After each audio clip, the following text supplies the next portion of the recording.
신명기 18장입니다. 1절 5절 모세는 왕에 이어 제사장 및 레위인과 관련된 문제를 강론합니다. 많은 이들은 신명기에서 제사장과 레위인의 경계가 뚜렷하지 않다고 말하며 사실상 양자를 함께 다루고 있다고 말합니다. 나아가 신명기와 달리 앞선 책들은 레위인의 역할에 있어 여러 차이를 보인다고 주장합니다. 그러나 이미 밝혔듯 신명기가 앞선 책들을 매우 잘 알고 있다는 전제하에 신명기를 해석하면 1절로 5절은 민수기 법안에 비추어서 제사장에 대한 것으로 이해되고 6절로 8절은 레위인에게 적용되는 것으로 볼 수 있습니다. 제사장과 레위인, 즉 사제들은 땅을 기업으로 받지 못해 마땅한 생계수단이 없습니다. 대신 그들은 여호와의 화제물, 엄밀히는 음식 봉헌물이죠. 여호와의 화제물과 그분의 기업을 의지하며 살아야 합니다. 민수기 18장 20절에 따라 여호와 자신이 그들을 부양하시며 친히 그들의 기업이 되십니다. 이 원리는 제사장이 백성들에게서 일정한 몫을 받는 방식으로 실현됩니다. 신명기는 해당 품목으로 단순히 화목제 짐승에서 받는 고기 부위와 첫 소산물과 첫 태생, 그리고 첫 번째 깎은 양털만을 제시합니다. 그러나 현실적으로 제사장 가문이 이런 품목만으로 생계를 유지할 수 없으므로 분명 신명기는 이미 민수기의 규정을 전제로 간단한 예시만을 내놓고 있는 것으로 보입니다. 민수기는 사제들의 생계 지원 수단, 곧 제사장이 받는 분깃과 레위인이 받는 분깃을 상세히 설명합니다. 제사장 몫은 다음 6가지입니다. 첫 번째, 제단 제물들. 두 번째, 여러 봉헌물, 거제물이죠. 세 번째, 첫 소산물. 네 번째, 헤렘, 전적으로 바친 헌물이죠. 다섯 번째, 첫 태생들. 여섯 번째, 11조의 11조입니다. 레위인의 분깃은 민수기에서 백성들의 11조만 언급됩니다. 현재 신명기의 화목제 고기 분배 규정은 레위기와 상당한 차이를 보입니다. 신명기는 오른쪽 앞다리, 두 볼과 위를, 레위기는 오른쪽 뒷다리 그리고 가슴을 제사장에게 할당합니다. 레위기 7장 32절 이하 보세요.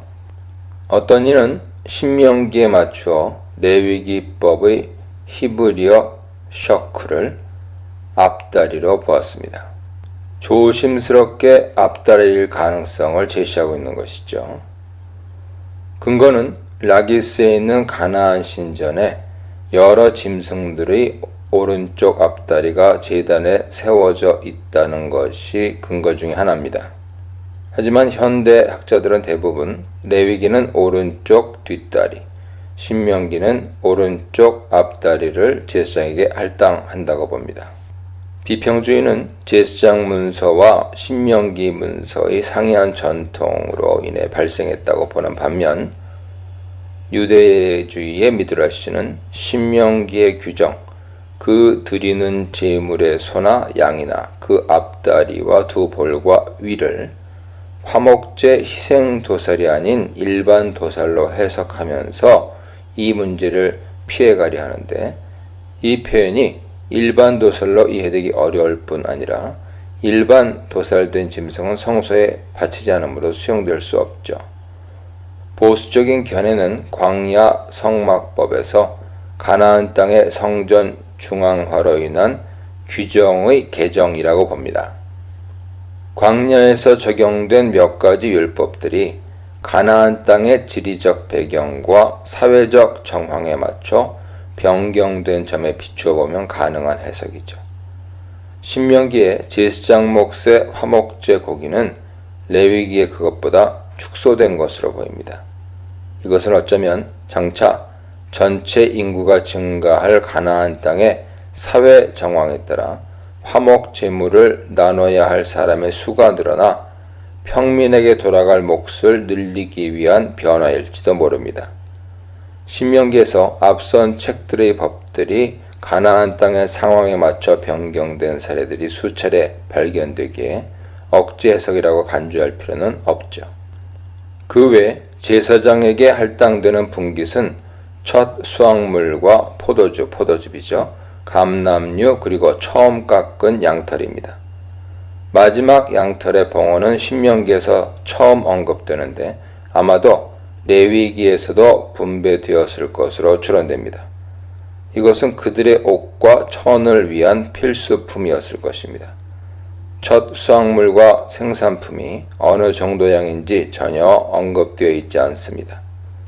16장 16, 17절에서 언급된 대로 랍비들은 형편이 넉넉한 농부에게는 40분의 1을 제시했고 샴마의 학파는 최대 30분의 1, 평균 50분의 1, 궁한 경우 60분의 1로 정했습니다. 6절로 8절입니다. 이것은 레위인과 제사장들의 당시 삶의 정황의 단면을 엿보게 합니다.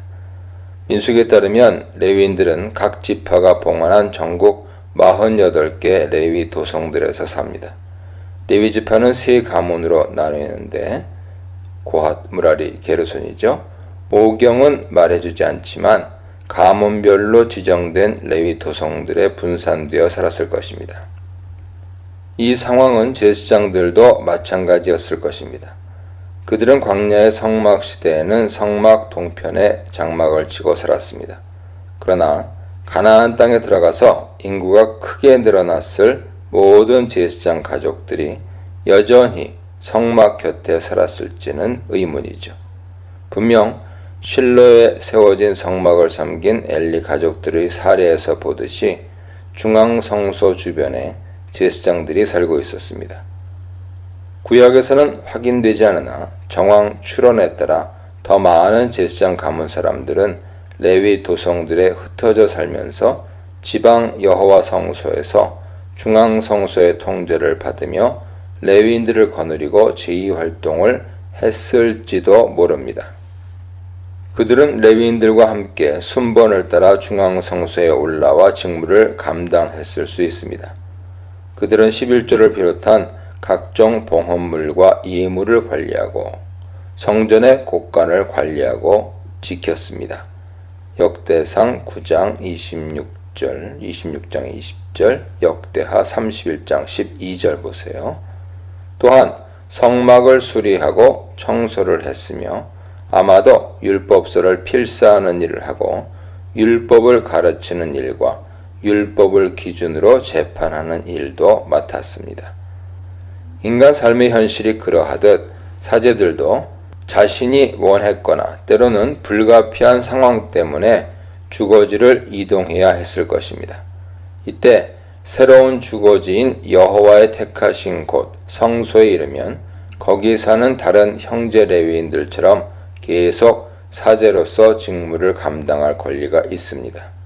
그가 팔고 온 부동산은 그의 재산으로 남아있죠. 중앙성소 예배를 명령한 후에도 여전히 지방에는 하나님이 정하신 합법적인 성소가 아마도 어떤 레위 도성들에서 운영되고 있었으며 레위인들의 이사 문제는 그런 정황을 배경으로 설명되고 있다고 제안됩니다. 9절로 14절입니다. 18장 9절로 22절은 참 선지자와 거짓 선지자라는 공통 주제로 묶이므로 함께 해석해야 합니다. 9절로 14절은 사악한 사수를 행하는 이방의 신비술사들과 점설사들을 나열하면서 그런 가증한 관행들이 이스라엘 사회에 들어오지 못하도록 금합니다. 가장 서두에 자녀를 희생으로 바치는 자가 등장하죠. 성경의 많은 증거는 특히 몰렉 신 숭배와 연루되어 자녀가 실제로 희생되었음을 폭로합니다.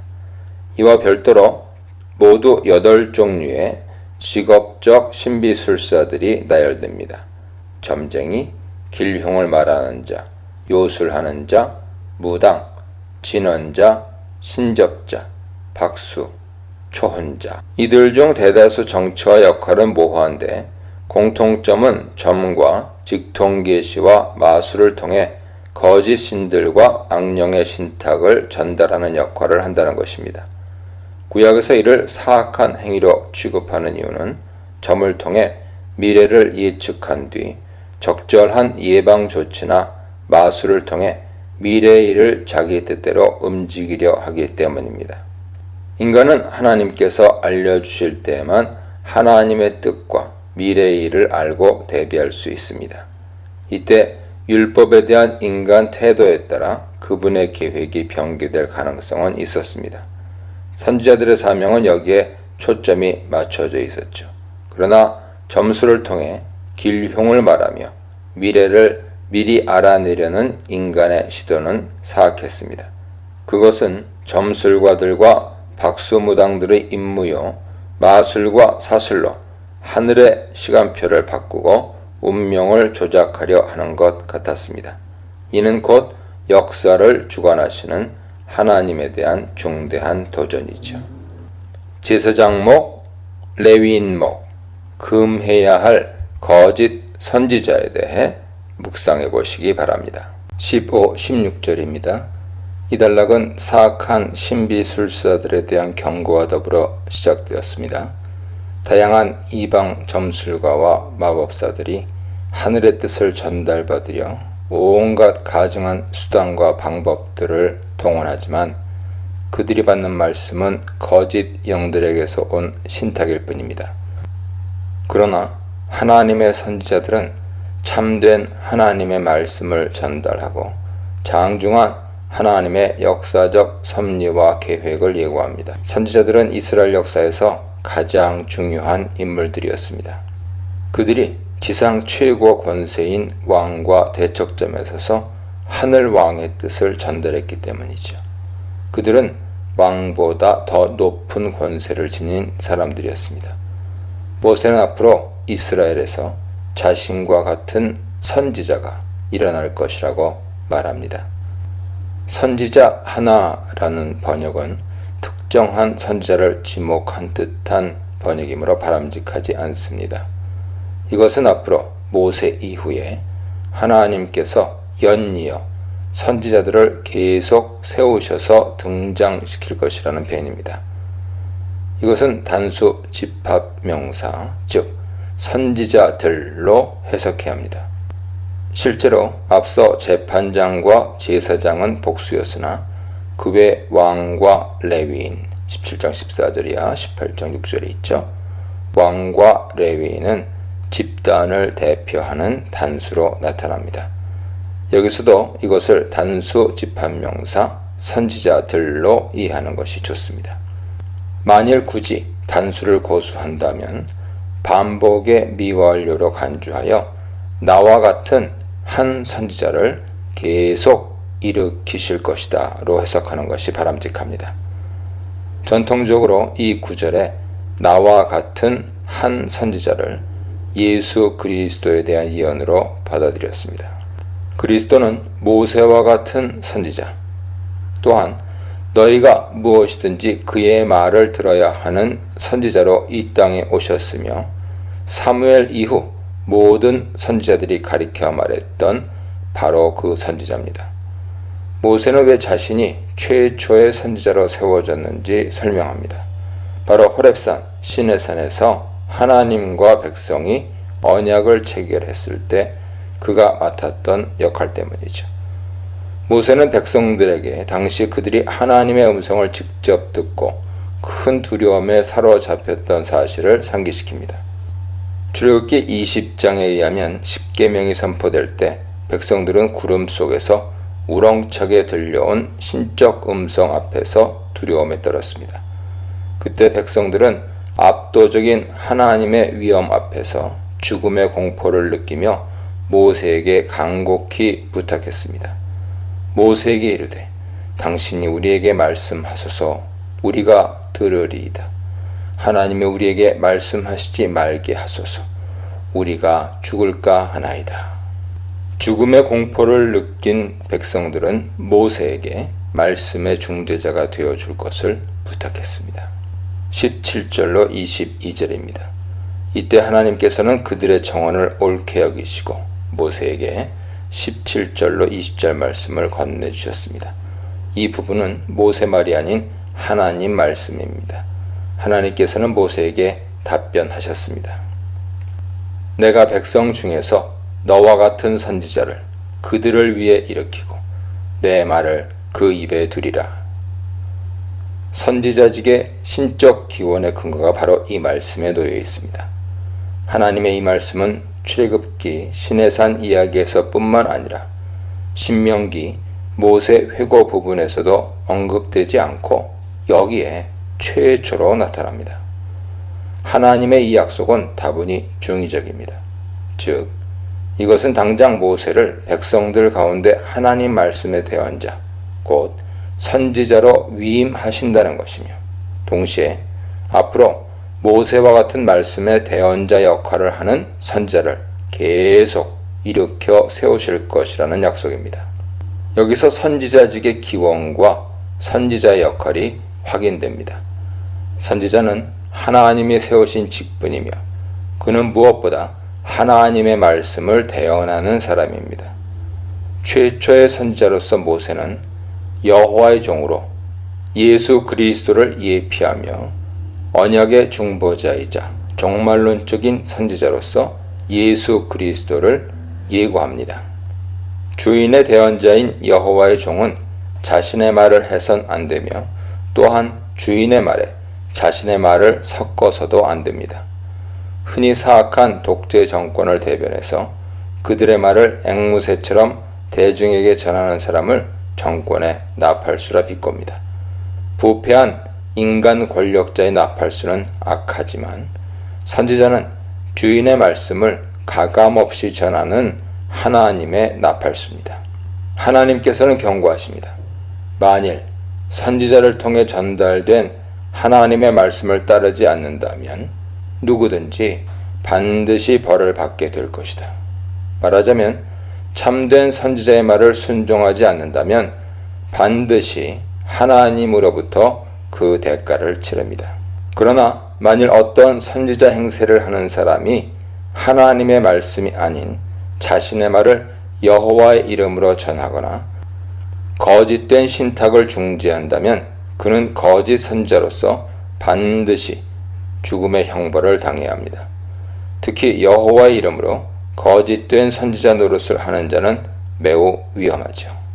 이스라엘에서 거짓 예언을 하면서 우상 숭배를 선동하는 거짓 선지자들과 점쟁이들이 원래 하나님의 선지자였는데 가나안 신앙에 심취하여 배교의 길을 걷게 된 자들이라 해석하는 입장도 있습니다.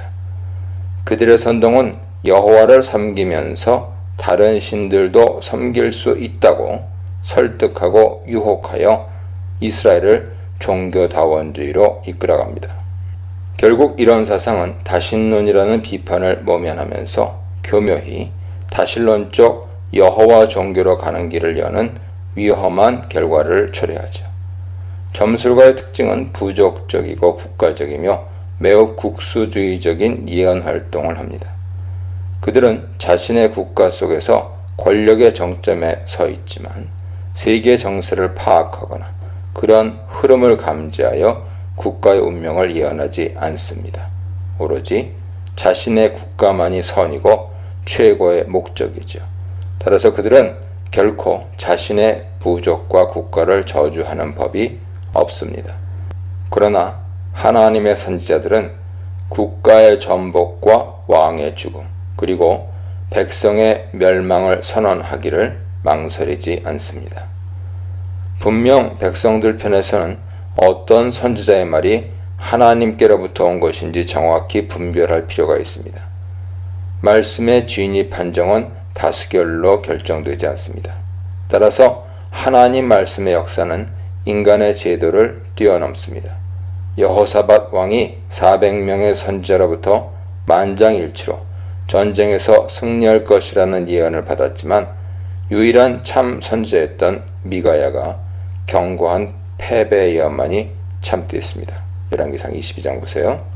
모세는 거짓된 예언에 대한 분별 기준을 두 가지로 제시합니다.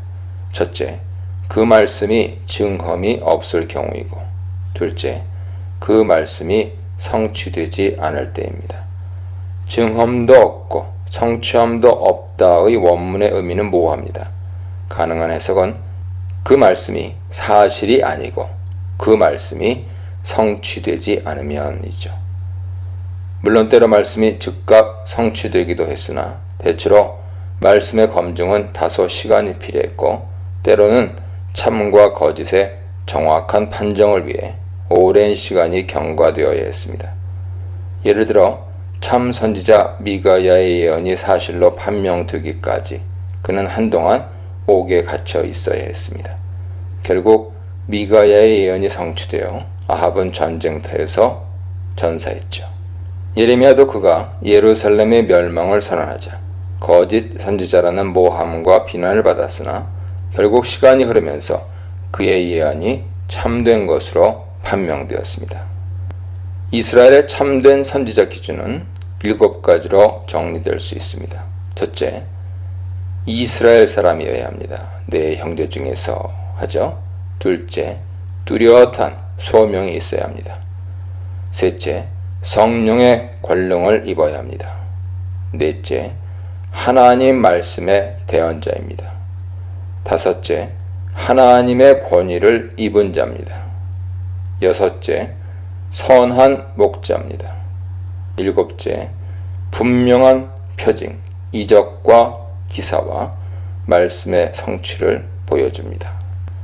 참 선지자의 출현, 참 선지자의 사명, 참 선지자의 징표에 대해 묵상해 보시기 바랍니다. 신명기 19장입니다. 1절 14절. 신명기는 민수기에서 종료된 상세한 땅 분배 규칙과 방법, 그와 관련된 제반 문제는 더 이상 거론하지 않습니다. 특히 12지파가 요단 동편을 포함한 요단 서편의 땅을 제비뽑기로 분배받을 때 성막 직무자들인 레위인들은 제외되는데, 대신 전국 46개 도성이 그들 몫으로 할당됩니다. 그중 요단 동편의 세 성읍, 요단 서편의 세 성읍, 도합 6개가 도피성으로 지정되는데, 신명기는 그 도피성들의 특별한 기능에만 초점을 맞춥니다. 먼저 모세는 요단 서편을 크게 세 구역으로 경계선을 설정하고 거기에 세 곳의 도피성을 지정해야 한다고 명령합니다. 그곳으로 모든 살인자들이 피신하게 될 것입니다. 여기서 살인은 전쟁이나 공개적인 처형과 같은 합법적인 살인을 의미하는 하라그가 아닌 고살이든 우발적 살인이든 상관없이 개인적으로 사람을 죽이는 라짜흐입니다. 그 살인범을 로짜흐라고 칭하죠. 모든 살인자가 목숨을 부지할 수 있는 것은 아닙니다. 혜택을 보는 사람은 고의가 없이 부지 중에 사람을 죽인 과실치사범에 국한됩니다.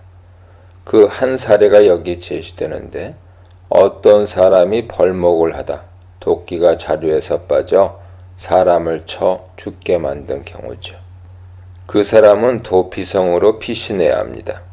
피해자 가족 중에 피해 보복자 고엘 하담이 그에게 보복할 수 있기 때문이죠. 적절한 간격을 두고 세 곳의 도피성이 필요한 이유는 만일 한 곳만 지정했을 경우 살인자에게 너무 멀어 도주 중에 붙들려 죽임당할 수 있기 때문입니다.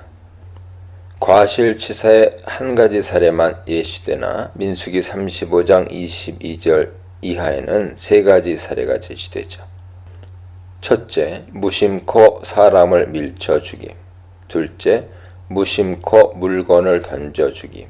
셋째, 무심코 돌을 던져 죽임입니다. 이러한 살상은 예기치 않게 갑자기 발생한 것들입니다.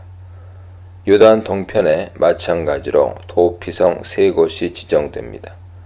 이 도피성 제도가 왜 필요한지 10절에서 설명하죠. 과실치사라 하더라도 가족 중의 피해 보복자에 의한 복수는 정당하게 간주되었던 것 같습니다.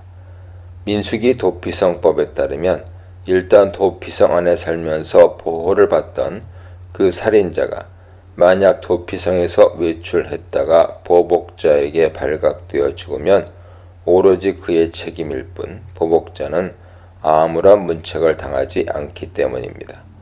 하지만 공동체 안에서 이런 일이 발생하면 새로이 억울한 피를 흘리게 되는 셈이므로 공동체가 나서서 미연에 방지해야 했습니다. 그 목적으로 만들어진 제도가 도피성이죠. 과실치사의 경우 실수로 살인을 저지른 사람이 보복을 당한다면 그것은 무척 억울한 처사입니다. 따라서 하나님께서는 대책을 마련하여 법제화하십니다. 이 법의 취지는 결코 새로운 피해자가 억울하게 생겨선 안 되며 인간의 악한 심성에 의한 보복의 악순환을 차단하는 데 있습니다. 따라서 만일 그것이 과실치사로 드러나면 법정은 그의 생명을 지켜줄 의무가 있습니다. 재판관들은 도피성으로부터 살인자를 불러내어 면밀히 조사한 뒤 무죄가 확실하면 그 피해 보복자로부터 보호하여 도피성으로 돌려보내야 합니다.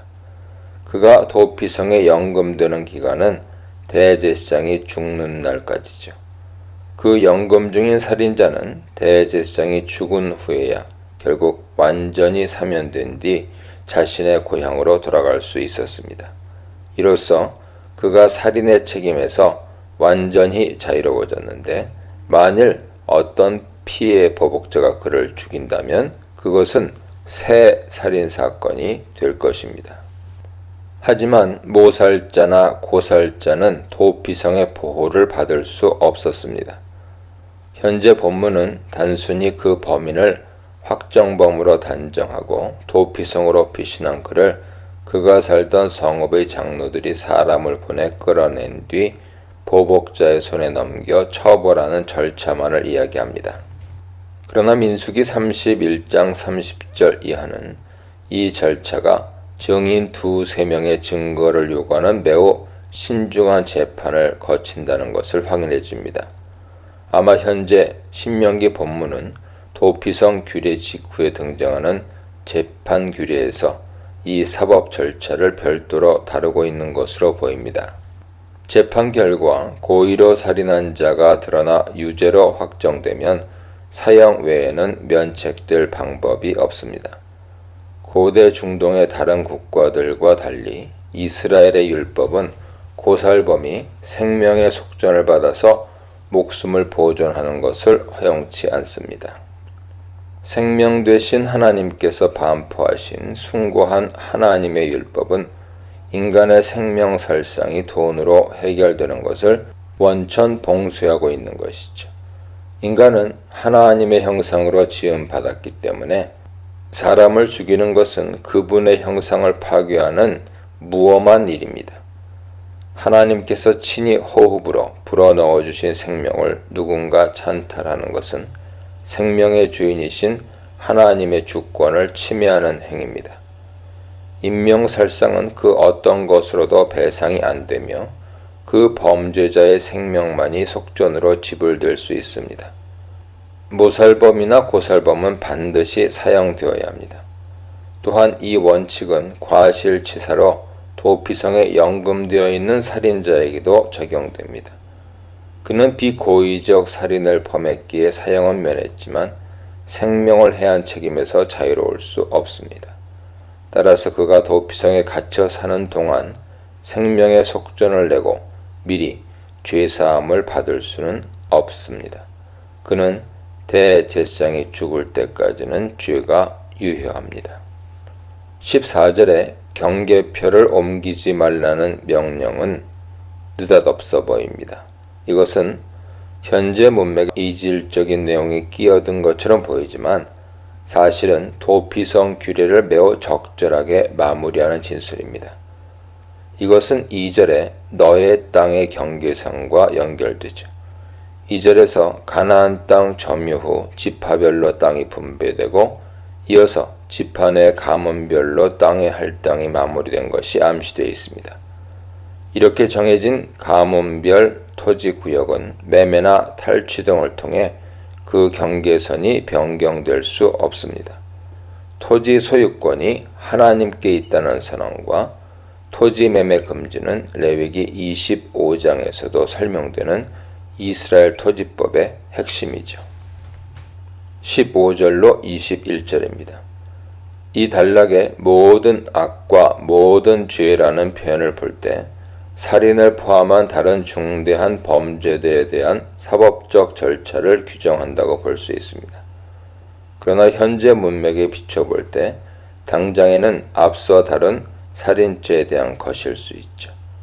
살인 사건으로 열린 재판은 신중해야 합니다. 자칫 무고한 사람이 혐의를 뒤집어쓰고 억울한 희생을 당할 수 있기 때문입니다. 피의자의 고의적 살인 행위의 혐의를 입증하려면 한 사람의 증거만으로는 충분하지 않습니다. 한 사람은 언제든지 사실을 왜곡하고 거짓 증언을 할 수 있기 때문입니다. 율법은 증인을 세울 때는 반드시 최소 두세 증인의 말이 법적 효력이 있다고 명시합니다. 아마 두 사람의 의견이 일치할 때는 판결이 확정되나 두 사람의 증언이 모호하게 갈릴 경우에는 추가 증인 한 사람이 필요했을 것입니다. 증인이 진실을 왜곡하고 거짓으로 모함해서 다른 사람을 해하려 했다는 사실이 드러나면 꾀한 그대로 그에게 행해야 합니다. 이것은 눈에는 눈, 이에는 이라는 동해 동형법의 실제적인 시행입니다. 예를 들어 만일 어떤 사람이 증인으로 나서서 위증으로 무고한 사람을 살인범으로 몰아 그를 해하려다 위증으로 드러나면 오히려 그 위증자가 살인죄에 해당하는 처벌, 즉 사형을 당했다고 볼 수 있죠. 이와 같은 19절 진술은 동해 동형법이 법정에서 실제 집행되었다는 것을 시사하는 증거입니다. 은혜의 성 도피성, 책임의 성 도피성, 생명은 생명으로만 속전에 대해 묵상해 보시기 바랍니다. 신명기 20장입니다. 1절 4절 이스라엘이 가나안에 진격해 들어가 싸울 때 그들은 믿음의 무장이 필요했습니다. 과거 정탐꾼들의 보고를 통해 그 땅 민족들이 얼마나 강한지 들은 바 있기 때문이죠. 그들 중에는 기골이 장대한 아낙 자손들이 있었고 성들은 견고했으며 군사적으로 잘 무장되었습니다. 말과 병거라는 첨단 무기를 갖고 있었고 군사도 이스라엘보다 많았습니다. 기병대뿐 아니라 특히 병거는 당시 블레셋을 중심으로 철기가 보급되면서 출현한 더욱 강력한 철갑 무기였습니다. 이스라엘 백성에게는 하나님이 함께 계셨습니다. 애굽 땅에서 너를 인도하여 내신 네 하나님 여호와라는 표현은 이스라엘의 모든 전쟁에서 가장 강력한 힘의 근원이었다는 뜻입니다. 하나님께서 세계 최강의 이집트와 그들의 왕 파라오를 격파하셨기에 그들이 두려워할 적은 없습니다. 이때 제사장들이 나서서 백성들을 격려하고 전쟁을 선언했습니다. 두려워하지 말고 떨지 말고 놀라지 말라. 너희 하나님께서 너희와 함께 하시고 그분이 너희를 위해 싸우실 것이다. 흥미롭게도 신명기에서는 법궤가 십계명 돌판의 보관물로 언급되지만 법궤의 주도적 역할은 언급되어 있지 않고 하나님이 직접 사령관으로 나서고 있습니다. 5절로 9절입니다.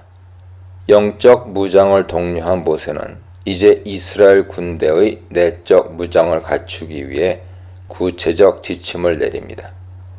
군대 사기를 떨어뜨릴 수 있거나 전력을 약화시킬 소지가 있는 군인들을 전쟁에 참여하지 못하게 합니다. 복잡한 사정이 있는 네 부류의 군인들로 나눕니다. 첫째, 집을 새로 짓고 기공식을 못한 사람. 둘째, 과수원을 만들고 열매를 거두지 못한 사람. 셋째, 약혼한 사람. 넷째, 심약한 사람. 각 성읍의 책임자들이 이 시행령을 따라 장정을 모병합니다. 책임자는 앞서 지도자로 번역된 직급의 인물들인데 쇼테르라는 이 직책은 장로들의 직책으로 추론됩니다. 먼저 집을 새로 지은 뒤 준공식을 거행하지 못하고 입대한 사람은 집으로 돌아가야 합니다. 그가 전사하면 집이 어떻게 처분될지 알 수 없기에 입대한 사람의 걱정거리가 되어 사기를 떨어뜨릴 수 있으므로 전쟁에서 제외시켰습니다. 둘째, 포도원을 만들고 포도를 재배한 뒤 수확하지 못한 사람입니다. 포도는 단지 대표 과실일 뿐 모든 과실수가 여기에 해당하죠. 과실을 먹다라는 뜻은 사실 과실을 수확한다는 의미입니다. 이 동사 할랄은 문자적으로는 포도나무를 세속화한다는 의미입니다. 셋째, 약혼한 남자입니다. 남자가 입대해서 전사하면 그 여자와의 약혼은 깨지고 다른 남자에게 시집갈 수 있습니다. 약혼할 때 예비신랑은 신부값을 지불하죠. 유대칠판 공회 타나크역은 아라스를 약혼했다 대신 신부값을 지불했다로 번역합니다. 22장 23, 24절을 보면 약혼한 사이는 법적으로 사실혼 관계입니다.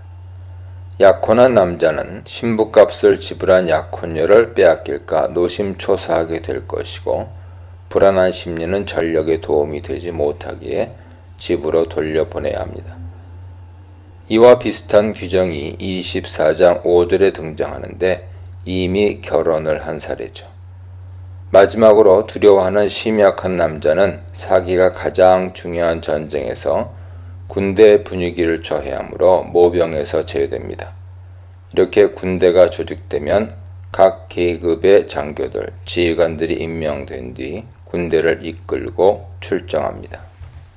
10절로 20절입니다. 영적, 내적 무장을 한 군대 조직과 더불어 가나안 땅에 진격할 준비를 갖췄습니다. 이스라엘 군대는 대상에 따라 두 가지 전쟁 수칙을 따라야 합니다. 첫째는 비가나안 족속과의 전쟁이고 둘째는 가나안 족속과의 전쟁입니다. 비가나안 족속은 대체로 가나안 땅 변방, 먼 곳 나라들이죠. 그들에게는 즉각 선전포고를 통한 전쟁을 시작하지 않고 먼저 평화협상을 제안해야 합니다. 화평, 샬롬의 선언은 평화로운 해결책을 의미합니다. 샬롬은 완전한 상태를 의미합니다. 어근샬람은 완성, 성취, 통합, 일치를 의미하죠. 상대방과 어긋난 관계는 상호조약이나 때로 필요한 경우 배상과 대속의 수단으로 샬롬의 상태로 회복됩니다. 평화를 위한 제안이 받아들여지면 이스라엘은 그들을 속국으로 삼아 종주국으로서 그들의 조공을 받았습니다. 그러나 그들이 평화의 제안을 거부하면 전쟁은 피할 수 없죠. 이스라엘은 그들을 정복하고 모든 남자를 진멸하되 다른 사람들 곧 여자와 유아들은 살려줘야 합니다. 성인 남자들만 진멸의 대상이 된 것이죠. 이스라엘 군사들은 가축을 비롯하여 성의 모든 물건을 전리품으로 거두어 올 수 있습니다. 비가나안 족속과의 전쟁은 성인 남자들만 모두 죽이기 때문에 헤렘 전쟁은 아닙니다. 민수기 31장의 미디안과의 전쟁이 여기에 해당하죠. 미디안이 바알볼 사건을 주동하여 이스라엘에게 죄를 저지른 전력으로 인해 이보다 더 엄격한 규칙이 적용됐긴 했습니다. 이스라엘 군대는 미디안의 남자아이와 처녀가 아닌 여자들도 모두 죽이고 처녀인 여자들만 살려주고 모든 전리품을 챙겨왔습니다. 가나안 족속과의 전쟁은 헤렘, 곧 진멸 전쟁입니다. 이들에게는 평화 협상이 불필요하며 사람은 모두 진멸하고 물품은 모두 파괴해야 합니다. 평화의 제안을 하지 않는 이유는 자녀마저 희생으로 바치는 가나안의 가증한 종교적 관행과 문화를 말살하기 위해서입니다. 헤렘 전쟁에서는 아무 전리품도 허용되지 않고 불태워 진멸하는 사례가 발견됩니다. 다른 사례에서는 불에 타는 것은 모두 태우고 가축도 칼로 전멸시키며 다만 금속 제품은 전리품으로 가져와 여호와의 성전 곳간에 보관합니다. 전리품이 일절 허용되지 않는 정확한 기준이 무엇인지는 알기 어려우나 아마 성읍이나 국가의 범죄가 심각할 때 지시되는 여호와의 전쟁 규칙으로 보입니다. 가나안 족속의 멸절은 여리고성이 대표적인 사례이며 사울이 아말렉을 동일한 방식으로 진멸한 바 있습니다. 정복 후 거주하고 있는 이스라엘 백성의 성읍이라도 우상 숭배에 빠진 경우에 가혹하게 남김없는 진멸을 명하십니다. 이런 진멸 전쟁은 모압 메샤 왕의 비문에서 볼 수 있듯이 당시 여러 국가들의 관행이었지만 여호와의 헤렘 전쟁에는 죄로 인한 심판이라는 중대한 신학적 의미가 부여되어 있습니다. 하나님의 최후 심판도 인간의 죄에 대한 일종의 헤렘 심판입니다. 여기서 우리는 진멸이 무조건 전적인 집단 학살을 가리킨다고 볼 필요는 없습니다. 고대 전쟁에서 진멸은 전쟁에서의 살상과 더불어 언제나 전면적 추방의 양상이 나타났습니다. 이것은 바벨론과 아수르의 정책이기도 하죠. 성경도 내쫓았다는 말을 수없이 동사에 사용하고 있습니다. 사도행전 7장 45절은 그 연장선상에 있는 것이죠. 이에 덧붙여 추가적인 전쟁 수칙 하나는 쓸데없는 파괴 금지입니다. 공격하는 성읍 주변의 나무를 베어내서는 안 되며 과실수는 더욱 그러하죠. 랍비들은 나무만이 아니라 정복지의 가구, 비품, 옷, 건물 등도 파괴하지 않았다고 해석합니다. 예외적으로 과실수가 아닌 나무를 베는 것이 허락되는 경우는 그 포위된 성읍에 맞서 주변을 에워싸는 포위벽을 세울 때입니다.